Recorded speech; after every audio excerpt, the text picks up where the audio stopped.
We were about to go full out, and Nicole was sitting at the front, like all the coaches were at the front. We were like, okay guys, like we need to hit 0 deductions.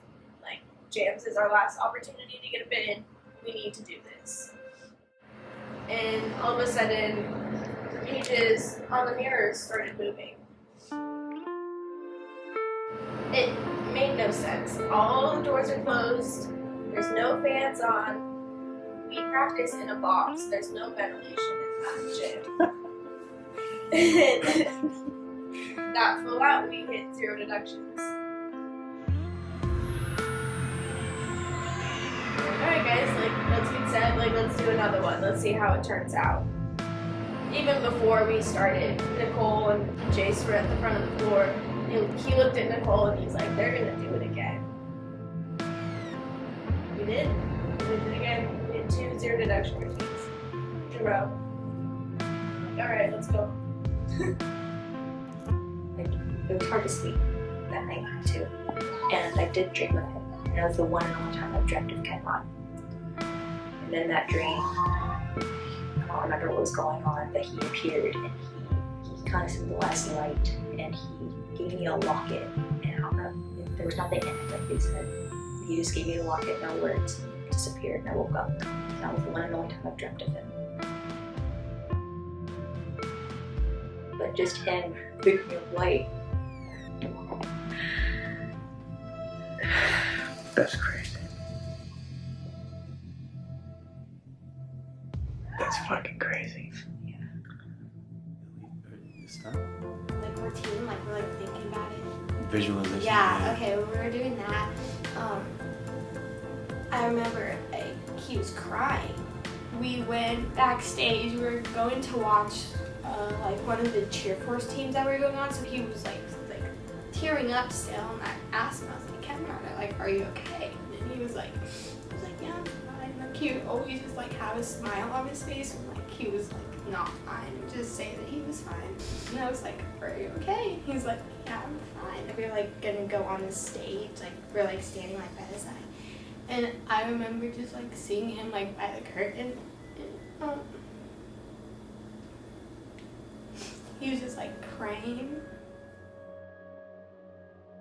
He just looked like so happy and like when he was doing it.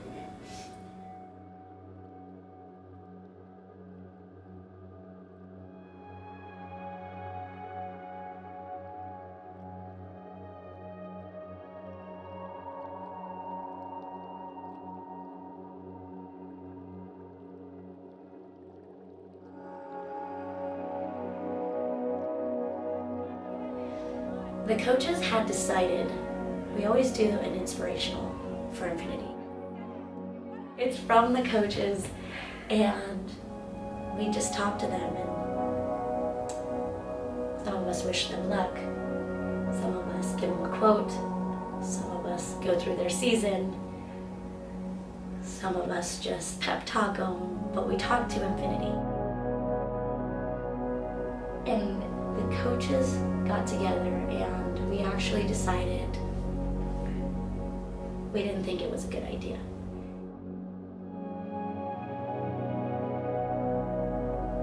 It was just going to be one after another coaches bringing up our season and what happened and how we lost Kenrod, and we didn't want it to be overly emotional for them.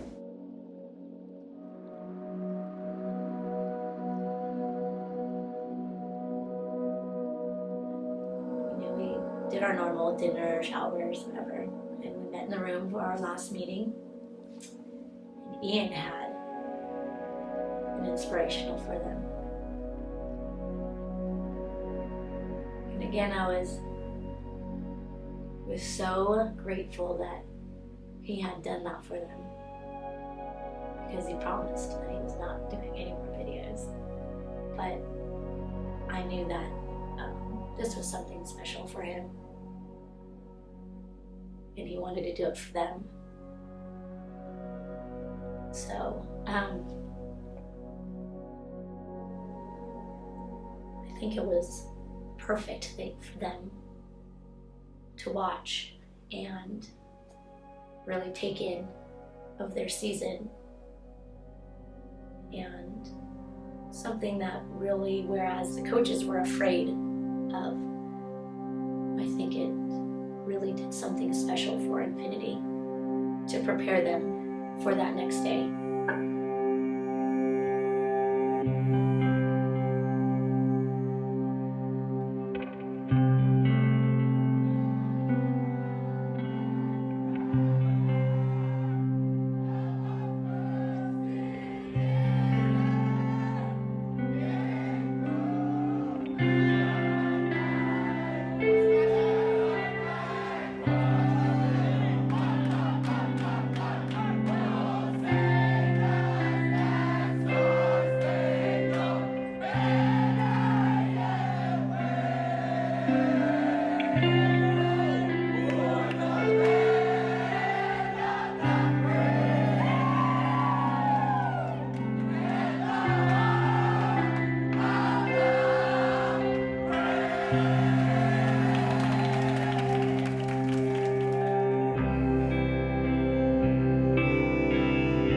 You get one day to go hard and make it into finals, and the last day you put it all out there on the floor. Day 2 was like a fucking ocean of energy, honestly. That even makes sense. Like, Cosmically, divinely, there was something weird going on. We ended up in the warm-up room alone again. we warmed by ourselves, and the last time we warmed by ourselves was at Spirit Sports when they gave us that time to just kind of warm up by ourselves back there. A whole lot of people were like really shook from that. I gave my hugs to every one of them and told them I loved them, and the coaches all walked off.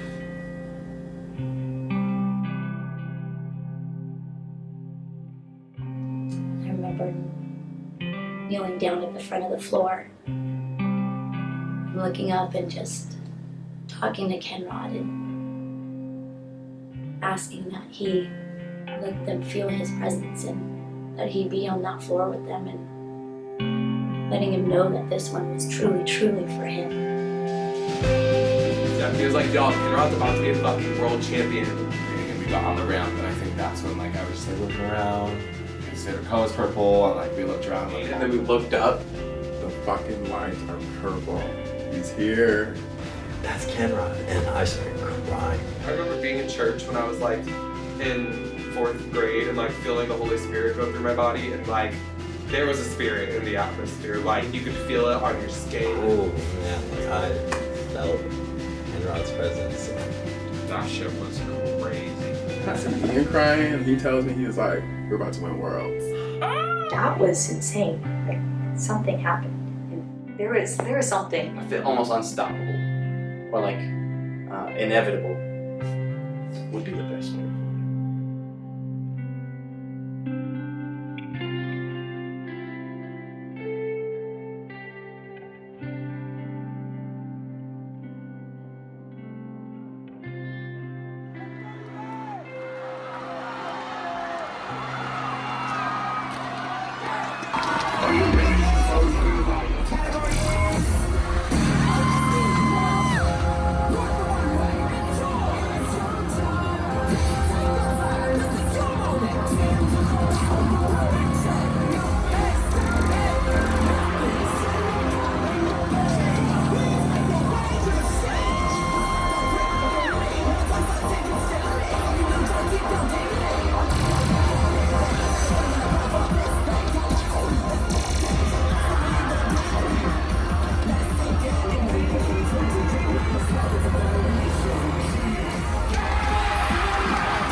and just doing it, and all of a sudden I just had that little flashback. You know, like in those movies where they just do like a flashback of their life and just like everything's in like all these different frames, just all in like super high speed of just like the stuff they've been through or whatever. So they'll come back and just start beating shit up, you know, whatever.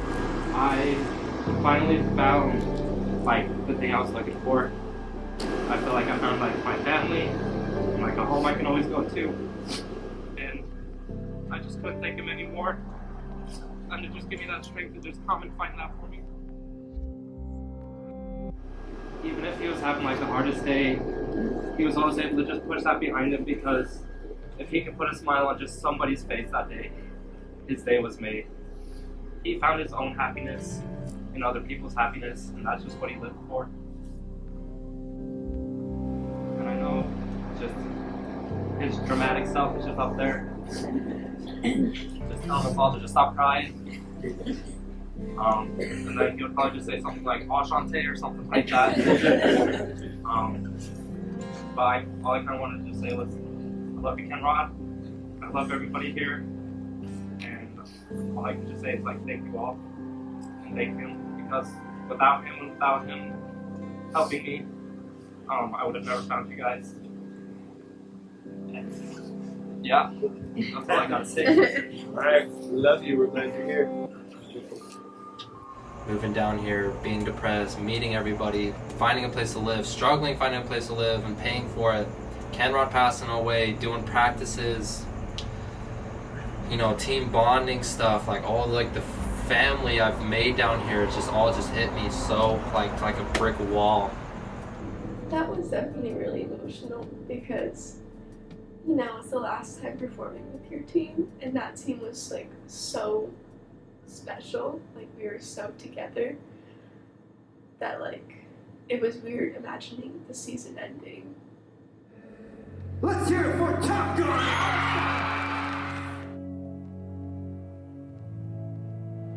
And so initially, you know, and I had all kinds of incredible people in the industry reaching out on Infinity's behalf, you know, on the whole division's behalf, you know, about just how unfair it was and how something needs to be done and it's not right.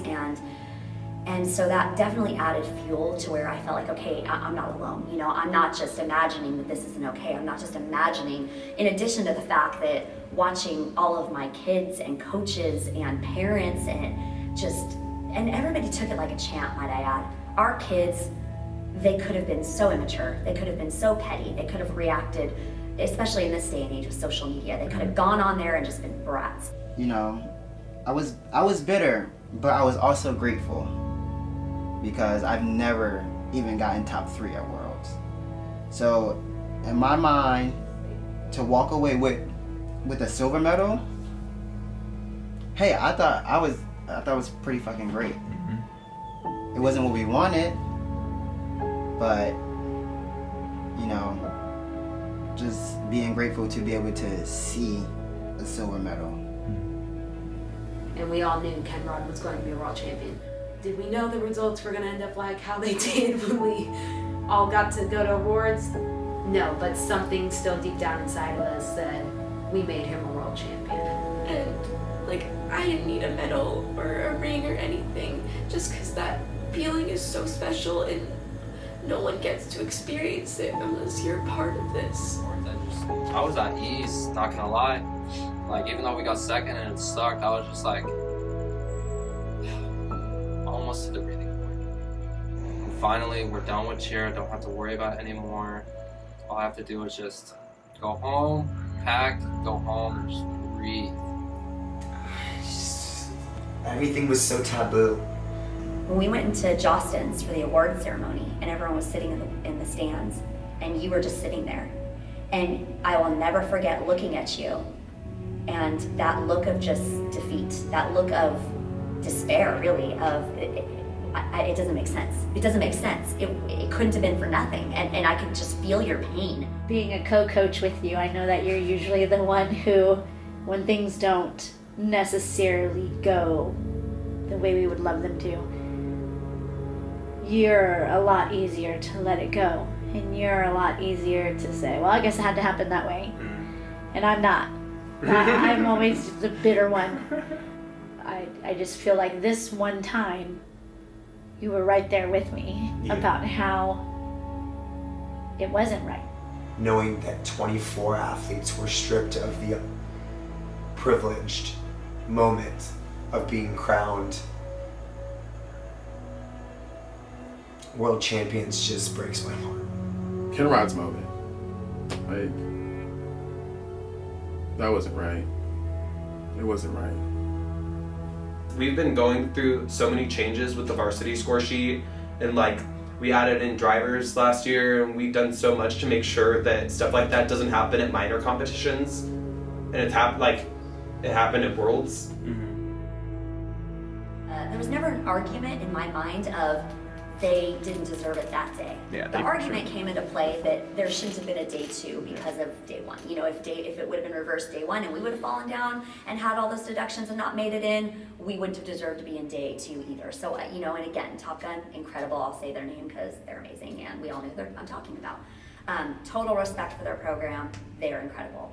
But something in me, and everybody that knows me knows, that I can get feisty, but I'm not necessarily the type of person that argues. Yeah. I'm not one to go argue with officials. I'm not one to argue scores. I've never been that person. And maybe to our detriment. You know, there have been times that I probably should have argued harder, but that fear of not wanting to rock the boat, or that fear of, you know, of making it worse and making our program look bad for being petty and arguing, you know, and I signed documents saying I will accept the officials' decisions. And so for me, I've never really fought, but something in me on this one was like, it's not right. It's not right. Jen did not feel right about it, you know, and I've been with Jen for a long time, and there are lots of things where she doesn't necessarily want to fight because her heart and passion doesn't agree. You know, she wants to fight for her kids, she wants to fight for her company, but, you know, we're not going to fight every deduction when you know it's a drop. You know, it's like, Nicole, we're not getting that overturned. I always want to fight things. Like, I want to, like, go. This was something that I haven't seen this side of Jen before. Something in me knows that this one's worth fighting for. And even if it didn't get overturned, she was determined to do everything in her power for her due diligence for the situation and for our kids and for our gym and for Nfinity, you know. But there were so many people that were fighting and that were emailing and phone calls and conversations with David Sims and conversations with the 4th place team who would have had their first World's bronze medal.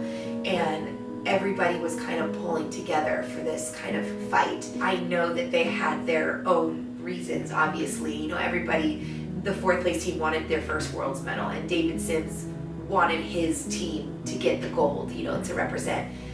But I also think that it was so much bigger than that, and people were fighting for us because of Kenrod. You know, they wanted it to be in his honor to get that gold for him. You know, it was a lot bigger than those individual reasons. And there was so much stuff going on behind the scenes that we didn't want to talk about because we didn't want to get anybody's hopes up, you know? We sent emails to the USASF and the IASF and basically just pleaded our case. And it was met with a lot of resistance initially, and it was kind of shut down, to be honest. We received an email back saying, you know, we completely understand, you know, unfortunately this was the decision that was made, and, you know, it is what it is, and, you know, I couldn't let it go. So I responded and basically said, no. She was determined. She couldn't let it rest.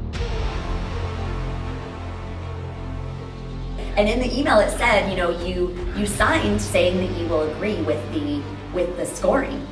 And I responded and said, I'm not disagreeing with the scoring. I'm disagreeing with the rules. I never signed anything saying that I am going to agree with rules being broken. And the dictation on the rules stated exactly what they did not do. Exactly what they did not do. And so, with the help of David from Jams, who is a godsend, He helped me formulate my email, and he formulated one as well. Because before he's an event producer, he is a lawyer with a law degree. It's done. The answer is no. They had nothing to say. Because I did receive an email back, honestly, half an hour later saying, basically, it is what it is. We had to swallow the fact that this was not happening. And I felt sick. I felt sick. And by this time, this was 5 days later. We're at Summit. Our kids are out on the football field practicing for Summit. And I received a text from Les asking if I was still in Florida. And I said, yeah, I'm still here for Summit. And he said, okay, is there any way that we could meet? And we're literally on the field, our teams are practicing. And he said, okay, I said, can I come now? And he said, of course. And so I went over and told the coaches, listen, Les wants to meet. And honestly, I thought Les was gonna tell me, shut up. I thought he was gonna tell me, stop complaining. You're making it worse, leave it alone, drop it. I really did. And I thought, poor Les, he's been through hell, and my heart is just dying for him because this is so hard for him. He's this guy put in the middle, he made the call, he's getting all the feedback from it, good and bad, and so I thought he's going through a really hard time and he probably wants to tell me to please just drop it because it's done. So I went over there, half fired up still and half knowing that it's not going to change. Because when do things like this change? Things never change. You know what I mean? It's too big. It's too huge. They can't go back and change it.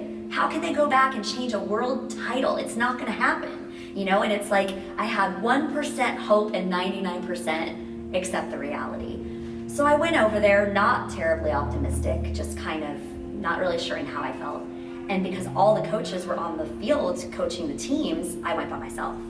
So I got over there and Summit's going, obviously teams are competing. So I sent Les a text and said, I'm here. And Dana came back from the black curtains and I remember her coming over to me and saying, we're gonna take a walk. And I'm like, oh God, where am I going, So I'm like, I don't know where we're going. And she grabs my hand, she holds my hand and she said, I want you to know that everything's gonna be okay. And I need for you to go in that room and I need for you to be nice. And I was like, Dina, I'm not gonna be rude. I would never be rude. And she goes, just please be nice. It's all gonna be okay. And I think she was basically trying to warn me, don't walk in there guns blazing though, which for the record, I wouldn't have anyways, but she was being really kind, reminding me. And I walked in and the room was full. And I walk in, and right when I walk in, everyone clears out of the room. And I'm like, oh my God, what's about to happen? And I look over and I see Les and Amy sitting there. And they're just sitting down at the table. No facial expression, with a big, huge binder sitting on the table that says International Large Co-Ed Level 5 with a binder. So I sit down and I look at Les and I just see the pain in his eyes. You could just tell he has been through it. You could just tell. And I immediately just feel so sorry for him, knowing that he's probably just been miserable the past 5 days. So the first thing I say is, how are you doing? Are you okay? I know this could not possibly be easy for you. And he went to open his mouth to talk and his voice started to break and I knew that he was seconds away from tears. And Amy just had no facial expression. She was like poker face, and I'm terrified of what's about to happen. And all he got out, the only words he got out before I lost it and started bawling was, in about an hour, half an hour, we will be making an official statement naming Nfinity Co-World. And I think that's all he said. And my head went to the table and I lost it. I was like, what? We want world. We just want world. I want world.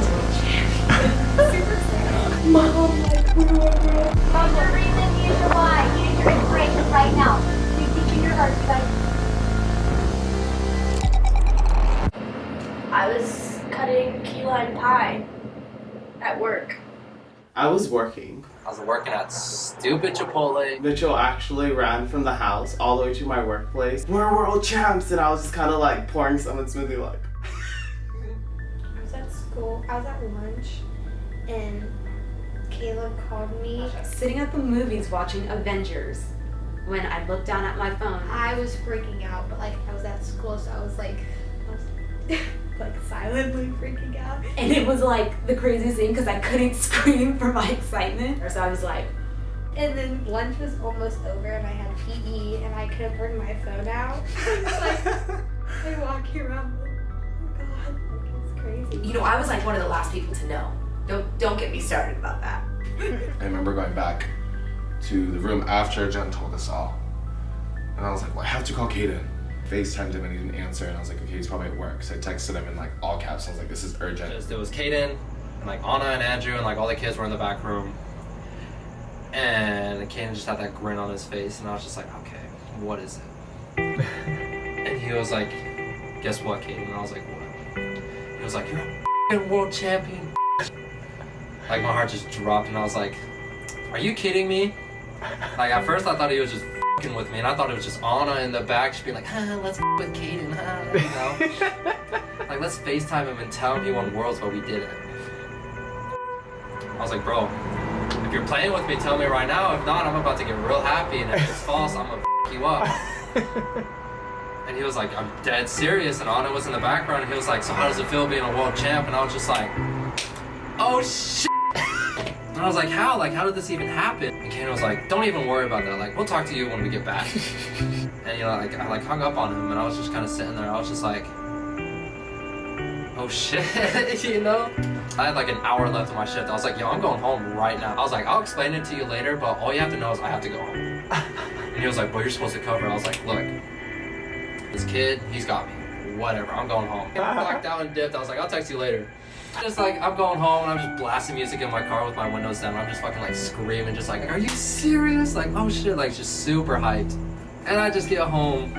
There's Casey, there's Ted, and there's Caleb. And you've been to our apartment. Like, the second you walk through the door, there's that empty living room because we never got furniture, and then the kitchen, and they're just chilling in the kitchen. And I just walked in and I was like, where is there? That house went up in a goddamn roar.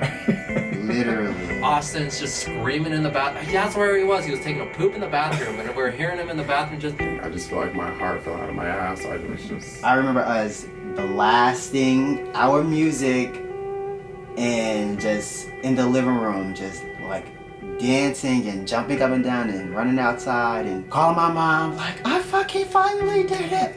I won world. I'm a world champion. And it was just crazy. I cried as well. Again, crying. And I just remember getting text messages and my phone was just on fire. When they told me that we were getting that title and I got back on that bus, the first thing that I thought of was telling you and finding you so that you could know that it wasn't for nothing, that it all made sense. And the ride from the HP Fieldhouse to All-Star Sports is like a couple minutes. It's really not that long, but it felt like an eternity. It felt like forever.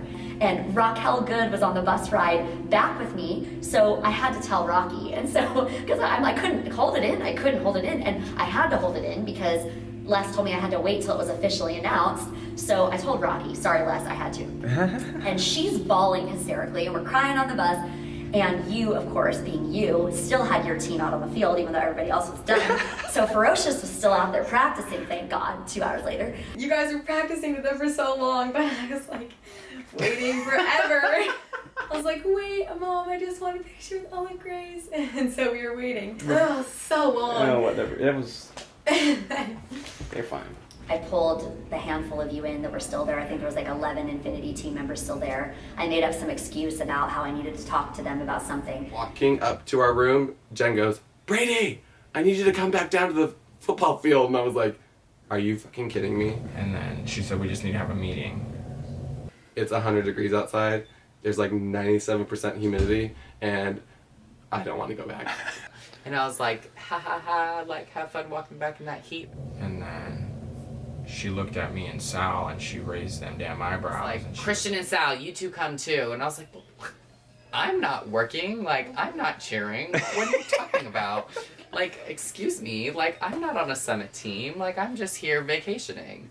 I'm in Orlando. So I didn't want to fight with her. I saw Sal and Brady and all them walking back over here, and then they're like, We had to walk all the way back over here. So I walked in the blistering heat back to the football field with everybody else.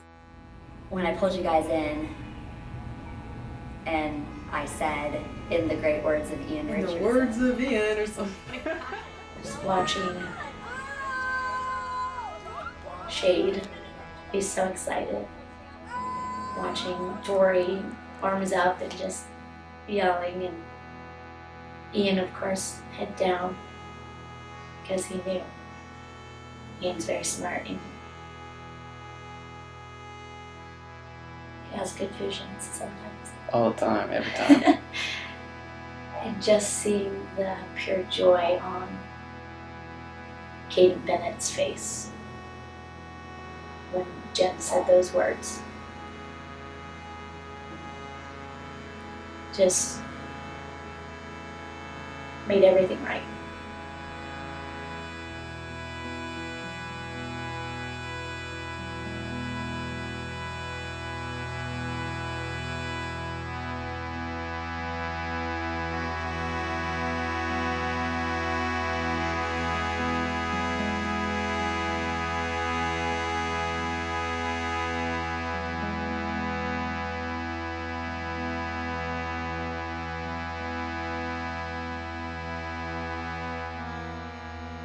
I do believe everybody's put here for a purpose. I believe everything happens for a reason. And I truly believe if it was not for Kenrod this season, we would not have had the outcome we have. We did it for Kenrod. Did it for him. Did it for Kenrod James. He was just everything for the season. If it weren't for him, Infinity would not be 2019 World Champions. It was definitely like meant to be. We literally went to hell and back, and we did it. Straight out of the book. Like, you couldn't paint. You couldn't write that. Yeah, you couldn't. I remember crying, like just bawling, and I looked up and said, wait, really? And then he started crying, and then she started crying, and all three of us were crying. And he said, I am so sorry for what your kids have gone through. I know that this isn't the way that they wanted to win this title. I hope this can give them a little peace, and they can take this away and be proud of everything they did. He was so genuine and so heartfelt, and you know, he even said the biggest weight was lifted from his shoulders, because ultimately, you know, there's things happen, you know, error happens. Like, these aren't computers, these are people, you know, real people that are in this industry because they love kids and they love what they're doing, and nobody would ever intentionally have something like this happen. But the fact that they did what was right, the fact that they did what was right instead of what was easy. What would have been easy would to have just been to say, that's it, that's the way it is, deal with it. You know, there's no going back.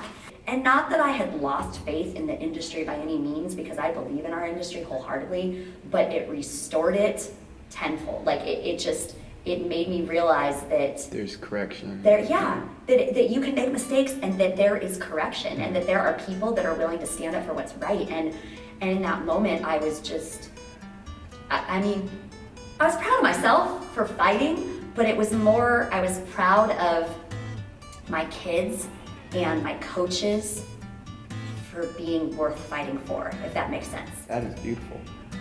You know? How else do you think it was meant to happen? My heart just exploded. I'm having a heart attack. What's your name? Okay. What is the meaning of life? I don't know.